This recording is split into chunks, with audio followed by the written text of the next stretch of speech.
जो बाबा जी ने अपनी पसंद की लड़की हनीप्रीत, उसका नाम पहले प्रियंका तनेजा था, वो फतेहाबाद के रहने वाले थे। मेरे फादर को बाबा जी ने बुलाया, गुरमीत ने, कि भाई इसकी शादी करनी है लड़के की, और हमने लड़की पसंद कर ली है, परसों आपकी शादी है। तो मेरे फादर ने कहा ठीक है जी आप कर दीजिए, क्योंकि मेरे फादर का, मेरी फैमिली का इनके ऊपर विश्वास बहुत ज़्यादा था। थोड़ा सा मैं बैकग्राउंड में जाना चाहूँगा कि विश्वास ज़्यादा क्यों था इतना। जो इनसे बड़े गुरु जी थे शाह सतनाम सिंह जी महाराज, मेरे फादर 50 साल से उनके साथ लगे हुए थे। जब 1990 में इनको गद्दी दी गई गुरमीत सिंह को, तो उनको और हमारी फैमिली को ये था कि भाई ये वही है, वही शक्ति है, वही ताकत है जो उनमें, जो बड़े गुरुजी में थी। और जब 1990 में गुरमीत सिंह आए तो मैं उस टाइम 13 साल का था, मेरी उम्र उस टाइम 13 साल की थी। और जब मैं आए गद्दी पे तो बड़े गुरुजी तो ऊपर गुफा में रहते थे, तो ये नीचे रहते थे। मैं थोड़ा सा एलैबोरेट कर रहा हूँ अपनी कहानी को, अगर कोई प्रॉब्लम नहीं है तो। मैं डायरेक्ट नहीं चलना चाह रहा, थोड़ा सा टाइम लूंगा आपका। हाँ जी, हाँ जी। तो उसमें क्या हुआ कि गुरमीत सिंह नीचे रहते थे, तो मैं भी, मेरे फादर हफ्ते में 4 या 5 दिन डेरे आश्रम में रहते थे।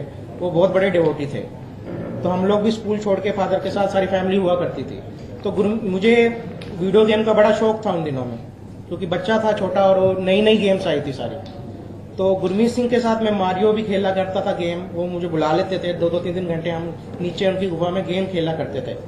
तो जब से मेरा उनके साथ लगाव स्टार्ट हो गया, तो मेरा शुरू से, बचपन से उनसे एक फैमिली रिलेशन बन गया।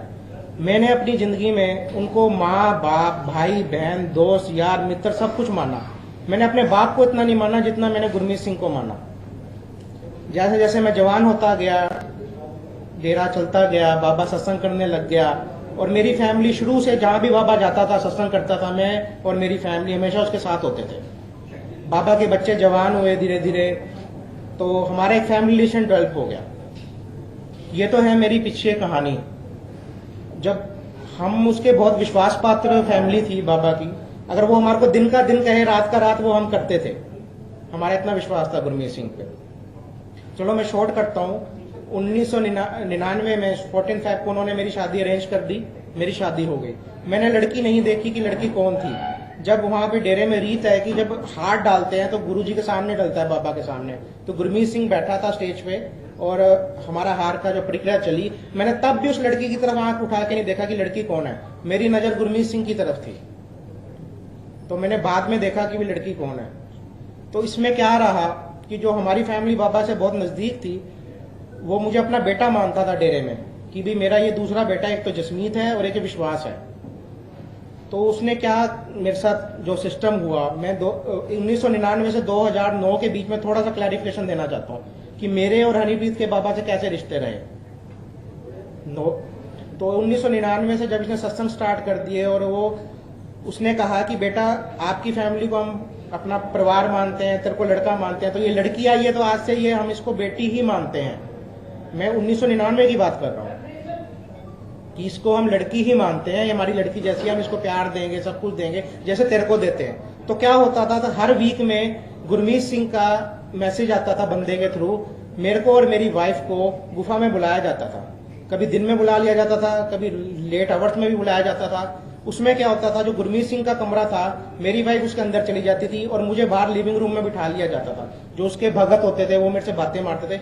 उसके पीछे कहानी ये थी कि भी ये बेटा हमारा साथ सुख दुख कर जाती है, ये लड़की ये सुख दुख कर जाती है हमारे साथ, और कोई बात नहीं। तो आधा घंटा, कई बार घंटा भी हो जाता था। उसके बाद मुझे अंदर बुला लिया जाता था, तो आधा पौना घंटा वो हमारे से बातें करता था, बिजनेस की बातें करता था, मेरे से सबसे सारा कुछ करता था। तो ये प्रोसीजर 1999 शादी के फर्स्ट डे से लेके 2009 तक एज इट इज चला। मेरे को जिंदगी में कभी शक नहीं हुआ कि ये मैं जिसको भगवान मानता हूँ वो ऐसा काम अंदर चल रहा है या उसके ऐसे रिलेशन है उसके साथ। मैंने कभी जिंदगी में, मैं अपने बाप की कसम खा के कहता हूँ कि मैंने सपने में भी ये चीज नहीं सोची कि भी ये कहानी होगी। आपको कभी भी शक नहीं हुआ? नहीं, कभी भी नहीं हुआ। आपकी वाइफ ने भी आपको कभी नहीं बताया? कभी भी नहीं। जो कहूंगा सच कहूंगा, सच के सच बोलने आया हूँ। झूठ मेरे पास इतना भी नहीं है। अगर मेरे को कोई लेफ्ट राइट क्वेश्चन भी किया जाएगा, मेरे को जो चीज नहीं पता मैं कहूंगा मुझे नहीं पता। अच्छा बेटा, 10 साल तक आप इतना भरोसा रखते थे, आपने कभी भी स्पॉट कर पाई है? नहीं कर पाए, हकीकत है। तो क्या हुआ, नवंबर 2009 में मेरे कजन सिस्टर की शादी थी सिरसा डेरे में ही। जब मेरी सिस्टर की शादी थी उसमें बाबा जी भी आया, ये गुरमीत सिंह, और उसके बाद उन्होंने क्या किया, 1 दिसंबर को जो सलमान खान बिग बॉस खिलाता है, जो चलते हैं, आप लोग सब जानते हैं बिग बॉस के बारे में, तो गुरमीत सिंह ने अपनी गुफा में बिग बॉस का सारा सेटअप कर दिया।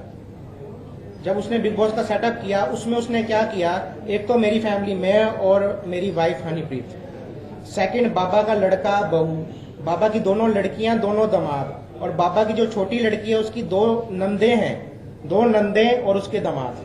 6 फैमिलीज को गुफा में रात को घुसा लिया। और हमारी जितनी भी फैमिलीज थी, मेरे घर पे मेरे फादर हैं या जसमीत की मदर है या दादी हैं, सबके घरों में ये इन्फॉर्मेशन दे दी गई कि ये लोग फौरन चले गए घूमने 28-30 दिन के लिए। ड्यू टू सिक्योरिटी रीजन हम इसको बता नहीं रहे कि कहाँ गए, इसलिए हमने उन्हें बाहर भेज दिया घूमने। तो 28 दिन उन्होंने हमें बिग बॉस खिलाया वहां गुफा के अंदर। एक बार दोबारा बताइए कि बिग बॉस खेलने के लिए कितने लोग गए थे और उन्होंने क्या बोला पार्टी? हाँ जी, बिग बॉस खेलने कितने लोग गए थे और आपके बाकी जो लोग थे उनके आपके बारे में क्या बोला? ये मैंने आपको क्लियर किया कि एक तो बाबा जी की लड़का बहू, एक कपल वो, दोनों लड़कियां, दोनों दामाद बाबा जी की, चौथा कपल मैं, और 2 कपल जो छोटी लड़की के लड़की और दामाद थे 2। 6 कपल उन्होंने अंदर लिए और सबके घरों पे ये मैसेज दे दिया कि उनको फौरन भेज दिया गया। ठीक है, दैट्स क्लियर। लेकिन ऐसा क्यों? तो बिग बॉस खिलाना था तो बाबा ने उसको हैंडल करना था, तो कैसे कहता कि मैं अंदर बिग बॉस खिला रहा हूँ? अच्छा, ये सबसे छुपा के गेम हुआ। तो वो जैसे बिग बॉस चला, जो प्रक्रिया थी बिग बॉस की, लड़कों का रूम अलग, लड़कियों का अलग, फिनिशमेंट रूम, डाइनिंग रूम, खाना आपने बनाना, कपड़े खुद धोने, वो सारा सिस्टम एज इट इज था। उसको मॉनिटरिंग गुरमीत सिंह कर रहा था, कैमरे लगे हुए थे, सब कुछ था, बोलने का भी, आवाज भी आती थी। तो उसमें एक ही जो प्रॉब्लम जो थी वो ये थी कि जो पनिशमेंट थी, अगर कोई गलती करता है उसमें जो पनिशमेंट थी उसमें था कि बाबा का सिमरन जपना है 10 मिनट। जैसे मैंने अगर पहली बार गलती करी तो मुझे 10 मिनट उस रूम में जाके बैठ के सिमरन करके बाहर आना होगा।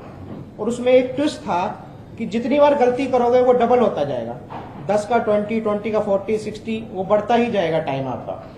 तो हम जितने भी 6 कपल थे, हमने सबने कहा भी गलती कम करेंगे, भी क्यों पनिशमेंट लें, यंगस्टर तो सिमरन आप समझते हैं कितना करना चाहते हैं। तो जो मेरी वाइफ थी हनीप्रीत, वो अब पता चलता है कि वो उसके साथ मिली हुई थी, उसको सारा प्लान था प्रोग्राम बिग बॉस का। वो उसने फर्स्ट डे से, फर्स्ट इंस्टांस से गलतियां करनी शुरू कर दी, 10, 20, वो मतलब एक दिन में इतने टाइम पे पहुंच गई फर्स्ट डे में कि वो उस कमरे में से बाहर नहीं आ सकती थी। उसका कारण ये था क्योंकि हमने भी 1-2 गलती करी, एक बार हम भी अंदर गए, बाबा की फैमिली भी गई, मैं नाम नहीं लूंगा किसी का भी। मैंने और एक बंदे ने पॉइंट आउट किया कि जो हम माफी का जो अंदर कमरा है उसके पीछे एक पर्दा लगा हुआ और एक दरवाजा है, वो दरवाजा बाबा की गुफा की तरफ जा रहा है, कमरे की तरफ कह लीजिए आप। तो मैंने भी पॉइंट आउट करा, किसी एक बंदे ने और पॉइंट आउट किया फैमिली में से। तो समझ में थोड़ा आ रहा था कि भाई कुछ गड़बड़ है। इसका मतलब ये लड़की जब रात को भी नहीं निकलती कमरे में से, दिन में टास्क के टाइम सिर्फ बाहर आती है, मोस्टली टाइम इस रूम में निकाल रही है, तो इसका मतलब ये है कि ये कमरे में से आउट हो रही है, बाबा की तरफ जा रही है। तो ये प्रोग्राम 28 दिन चला। एक विचार से बात थी कि हनीप्रीत रात को चली जाती थी, तो ऐसा हनीप्रीत के लिए एक्सेप्शन था या वो, यानी उसका टाइम पीरियड इतना हो गया था कि सिमरन उसको करना ही पड़ेगा। एक्सेप्शन नहीं था? नहीं, वो समझो ना, 10 का 20, 1 घंटे का 2 घंटा, 2 का 4, 4 का 6, 6 के 12, वो ऐसे 2 दिन में सेटिंग आ गई टाइम की कि उसको उसी रूम में रहना है। वो तो उनकी चाल थी, बाबा गुरमीत राम ने इनकी। आप बाद में प्लीज क्वेश्चन करें, अगर मैं प्लीज पहले आप मेरा सुन लीजिए, उसके बाद जो मर्जी करो, क्योंकि मैं कंफ्यूज हो जाऊंगा बहुत ज्यादा। तो ये 28 दिन प्रोग्राम चला। जब 29वें दिन इसका रिजल्ट आना था तो हनीप्रीत को ही बाबा ने उसका गेम का विनर घोषित किया कि यही विनर है, इसने सबसे ज्यादा सिमरन करा, जो भी करा। उसको शील्ड दी गई और 50,000 रुपए का कैश दिया गया बाबा की तरफ से। जैसे ये हुआ उसके बाद बाबा की सारी फैमिली, हम सारे बैठे थे, तो गुरमीत सिंह ने ये कहा कि वैसे तो हमने इसको बेटा बना रखा है और ये बेटी है, कोई दिक्कत नहीं है, पर हमारा दिल करता है कि इसको ऑफिशियली बेटी बना दें, घोषित कर दें, गोद ले लें।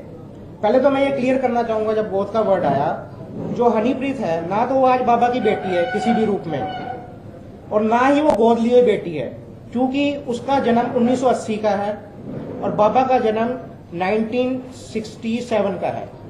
13 साल का डिफरेंस है। जो भी ऑफिशियली अडॉप्ट होता है उसको 21 साल कम से कम होना चाहिए। जब अडॉप्शन 2009 में हुई कोई लीगली कार्रवाई नहीं हुई, ये सब एक दिखावा था, संगत के सामने कह दिया कि मेरी लड़की है, ये मेरा दामाद है। आज मैं जो प्रेस कॉन्फ्रेंस कर रहा हूं, मैं अपनी वाइफ के खिलाफ कर रहा हूं, वो उसकी लड़की नहीं है, किसी भी कीमत पे लड़की नहीं है। मैं क्लियर करना चाहता हूं सबको। तो क्या हुआ, उन्होंने कहा भी मैं इसको लड़की बनाना चाहता हूं। फैमिली से पूछा तो कहते कोई बात नहीं, बनाओ जी। मेरे से पूछा, मैं कोई नहीं, बना लो जी। तो कहता ठीक है, फाइनल है, इसको लड़की बना लेते हैं। और आप लोग सब घर जाइए, और शाम को पार्टी ऑर्गेनाइज कर दी डेरे की गुफा के अंदर, ओपनली नहीं। जो मोजिस बंदे थे, जो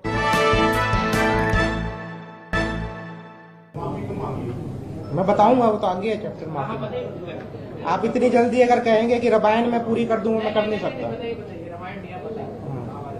जो भी है ये, अगर आप मेरे को कहोगे माफी को, तो बहुत 2014 की बात है। मैं बताता हूँ सर, आपको बताता हूँ। अभी आप चलने बोलने तो दीजिए मुझे। आज हकीकत मुझे बोलने दो, अगर नहीं बोलना तो आपकी मर्जी है, मैं क्विट कर जाऊंगा यहाँ से। मैं बड़ी मुश्किल से 25 दिन में अपना मन बना के, अपनी जान हथेली पे लेकर तैयार होकर बड़ी मुश्किल से आया हूँ, तो मुझे बोलने दिया जाए। हाँ, कोई मजाक नहीं चल रहा यहाँ, मेरी जिंदगी के साथ खिलवाड़ हो रहा है। हाँ। तो क्या था, जब उन्होंने धमकी दे दी, मैं अपने घर चला गया। मैंने अपने फादर को कहा भाई ये सिस्टम है और ये हुआ, मैंने आंखों से देखा, अब तो मानना चाहिए। तो उन्होंने माना, और साथ ही साथ 1 या 2 दिन में डेरे के जो पर्सनल सिक्योरिटी के गनमैन थे, डेरे के स्कूल के बच्चे भर्ती कर रखे थे डेरे ने, लंबे लंबे कद के भर लिए, उनको वर्दी बना दी कॉफी कलर की, उनको असले दे दिए हाथ में खड़े रहने के लिए। उनमें से जो हमारे लगाए बच्चे थे, क्योंकि शुरू से मैं वहां रहा डेरे से, बचपन में सब मेरे साथ, मेरा प्यार था सबके साथ, सबका लगाव था। तो वो 2 बच्चे, मैं उनका नाम नहीं लूंगा आज, वो मेरे फादर के पास आ गए कि हमारे को ऑर्डर मिल गए हैं कि इनको जीजा जी को खत्म करना है। हाँ, मारने का ऑर्डर दे दिया है, पर हमारा दिल नहीं मानता है कि हम इनके साथ रहे हैं, हम इनकी नेचर जानते हैं। हम तो नहीं करेंगे, हम नहीं करेंगे, कोई थर्ड पर्सन करेगा तो है, बट हम इतनी हेल्प कर सकते हैं, हम इनको चुप चुपाते यहाँ से निकलवा दें, अगर आप तैयार हो इनको निकालने। तो मेरे फादर ने ना कुछ, हाँ मैं अपनी कोठी में ही था। तो मेरे फादर ने ना, जब उनका, मैं इकलौता लड़का हूँ, कौन माँ बाप है, आपके भी बच्चे हैं, आपके बच्चे के बारे में कोई कहे कि वो तेरे को मार देगा, तो और भी इतना शक्तिशाली आदमी, क्या आप उस टाइम को सोचोगे? अगर भाई इसको काट निकालो यहाँ से, जो होगा देखा जाएगा। तो मेरे को और मेरी मदर को और मेरी फैमिली को उन्होंने निकलवा दिया रातों रात, और मेरे को, मैं पंचकुला आ गया। पंचकुला मेरे मामा जी रहते हैं, उनके पास आ गए। तो उसके बाद हमने मकान किराए पे लिया 11 की जुलाई में मैंने डेरा छोड़ के पंचकुला आ गया। ठीक है, तो उसमें क्या हुआ, आ गया, मैंने किराए पे मकान ले लिया, और मेरे फादर और मैं वहां जाके सामान भी उठाने गए। उसमें भी एक बहुत बड़ी परेशानी हमारे सामने आई। उन्होंने कहा कि हम सामान नहीं उठाने देंगे, आपको जाने नहीं देंगे यहाँ से। और क्योंकि कुछ, थोड़ा सा मैं पीछे चलता हूँ, कि मेरे दादाजी एमएलए थे, घरौंडा के रहने वाले, करनाल पानीपत के बीच में। हम एक मानी हुई फैमिली थी, बहुत प्रॉपर्टी थी। तो हमने जब बाबा के कंट्रैक्ट में रहे, तो मेरे फादर ने अपनी सारी प्रॉपर्टियां बेच के डेरे में इन्वेस्ट कर दी, जो उनकी फैक्ट्रियां लगी हैं, या बाबा ने जहां जहां कहा। करनाल में मेरी कोठी थी 500 गज की, वो भी हमने सारी वहां इन्वेस्ट कर दी। तो जब वो इन्वेस्टमेंट करी, तो कुछ डेरे की जमीनें मेरे नाम थी। जब फैक्ट्रियां लगाई तो मैं प्रोपराइटर था, तो उस टाइम जमीन मेरे नाम होगी, हमने पैसा भी लगाया था। तो कुछ रजिस्ट्रियां मेरे नाम थी, कुछ फैक्ट्रियां मेरे नाम थी। वो कहने लगे पहले आपको ये हमारे नाम करानी पड़ेगी अगर यहाँ से जाना है तो।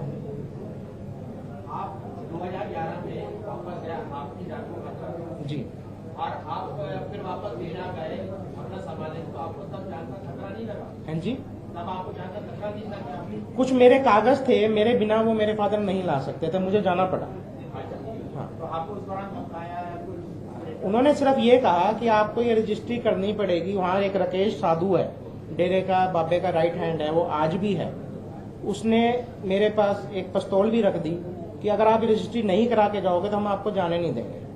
तो मेरे पास कोई ऑप्शन नहीं था। मेरे फादर पापा कहने का जो आपने नाम कराना है, कोई एक्स्ट्रा भी कुछ नाम कराना, हम करा के जाने। उस डेट को हमने रजिस्ट्री कराई है, वो बकायदा वो रिकॉर्ड पे है।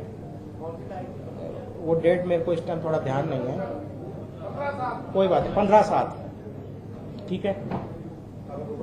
तो वो हुई, तो उसके बाद चलो हम ले गए सामान। तो उसके बाद क्या हुआ, डेरे ने मेरे मकान के बाहर एक 4-5 बंदों की टीम बिठा दी, क्योंकि मेरे घर के सामने एक पार्क था, 15 सेक्टर में मैं रहता था, पंचकुला। तो टीम बिठा दी जब उन्होंने, तो वो क्या करते थे, जैसे मैं घर से अगर निकलता था, सारा दिन तो घर में भी नहीं रहा जा सकता, मैंने एक पर्सनल PSO रख लिया जाते ही, कि मुझे पता था ये काम होएगा, गड़बड़ होएगी, मैंने पर्सनल PSO रख लिया। तो एक आधी बार जैसे मैं कभी 2 या 4 दिन में थोड़ा सा चल मार्केट तक ही जाना है, कोई सामान लाना है, तो मैं देखूं कि मेरे पीछे मोटरसाइकिल मूव कर रही है, तो मुझे शक हुआ कि बंदे तेरे पीछे हैं। मैंने गाड़ी रोकी तो वो भी रुक गए। तो ऐसे करते करते एक दिन मैंने देखा कि 2-3 मोटरसाइकिल हैं, और मैंने फिर SP को इन्फॉर्म करके 7 बंदे अरेस्ट करा दिए डेरे के। हाँ, अरेस्ट हुए, DDR कटी है, सब कुछ हुआ है, अरेस्ट हुए। तो SP ने मुझे बुलाया, और उनके पास से एक डायरी पकड़ी गई जो लिखित थी, पीछे रिकॉर्ड था, डायरी वही चल रही थी, बंदे डेली बदल रहे थे, मतलब जॉब लग गई उनकी। उनको पूछा गया, उनके गले में लॉकेट था, भी आप इनके पीछा क्यों कर रहे हैं और आप इनकी रैकी क्यों कर रहे हैं? कहते हमारे को तो डेरे ने ड्यूटी लगाई है कि इनका देखना है कहाँ जा रहे हैं, किससे मिलते हैं, क्या करते हैं, वो हम रिकॉर्ड मेंटेन कर रहे हैं इनका। अच्छा, वो डायरी में लिखा था कि आप कितने बजे कहाँ हाँ हाँ हाँ, अगर मैं अपने मामा के घर गया कि 3:05 पे उसमें लिखा कि अपने मामा के घर गया, बाजार गया तो यहाँ लिखा है, इस टाइप की वो डायरी उनसे पकड़ी गई। पुलिस ने सीधा कह दिया कि भाई अब तो ये गड़बड़ है, ये इसको मारेंगे और कुछ प्रॉब्लम क्रिएट हो जाएगी बहुत बड़ी, तो गवर्नमेंट सिक्योरिटी मेरे को उसी टाइम अवेलेबल करा दी। हाँ जी,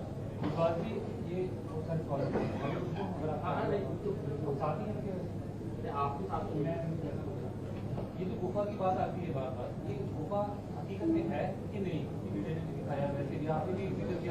मैं आपको बताना चाहूंगा, जो गुफा का जिक्र मैंने हाई कोर्ट में अपनी पिटीशन में 2011 में भी करा, उस टाइम क्या था कि ऊपर एक कमरा हुआ करता था, बीच में एक कमरा था, और एक ग्राउंड लेवल पे कमरा गया, उसके नीचे एक हॉल था काफी बड़ा, और उसके ऊपर एक हॉल था इधर, जिसमें हमारे फैमिली के, बाबा के फैमिली के कमरे बनाए गए थे। वो क्या हुआ, जब मेरा हाई कोर्ट में मैंने सारा डिस्क्रिप्शन दिया, तो वो उसके बाद उसने डिसमेंटल कर दिया, सारा जमीन से लेके बिल्कुल खत्म कर दिया, और अब जो गुफा बनी है वो सारी नई है, उसके बारे में मुझे कुछ नहीं पता कि वहाँ क्या बना। वो आश्रम को खुलता था, साध्वी आश्रम को, उनका पहले भी गेट हुआ करता था, मुझे पता है। नए डेरे की बात कर रहा हूँ मैं, मेरी कोठी भी नए डेरे में थी।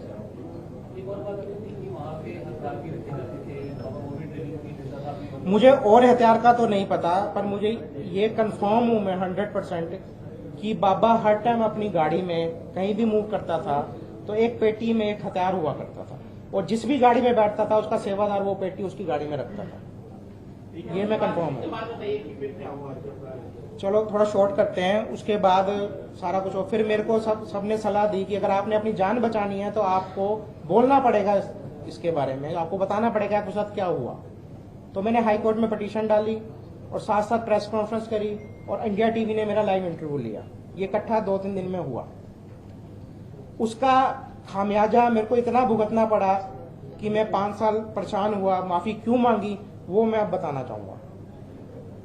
सबसे अच्छा तरीका होता है, अगर किसी के काबू कोई लड़की है और उसकी फैमिली है, तो दहेज का केस तो